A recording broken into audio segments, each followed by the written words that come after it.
Hi everyone, welcome to Bihan Sai channel. మనం ఏంటంటే ఆకుకూరలు మార్కెట్ నుంచి తెచ్చుకుంటాం కదండి. ఆకుకూరలు తెచ్చుకున్న వెంటనే ఇట్లా కట్ చేసేసుకొని, పాలకూర అయితే ఇట్లా త్వరగా కట్ చేయాలి లాస్ట్ కంపల్సరీ, ఎందుకంటే కొంచెం వేర్లు అవి ఉంటాయి.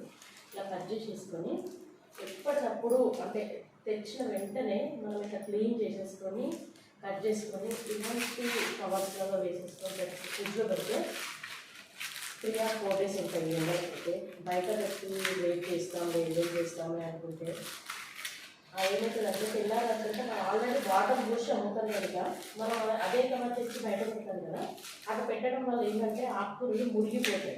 ఇక మురిగిపోయిందంటే ఇక వేస్ట్గా పడేయాల్సింది కనుక తెచ్చిన వెంటనే వాటిని ఇట్లా కట్ చేసేసుకొని ఇలాంటి కవర్స్లో వేసేసుకొని పెట్టేసుకుంటే ఫ్రిడ్జ్లో పెడితే అయితే ఒక 1 week వరకు అయితే ఉంటాయండి. 3 or 4 days అయితే కన్ఫర్మ్. ఒక 1 week వరకు కూడా పెట్టుకోవచ్చు. Thanks for your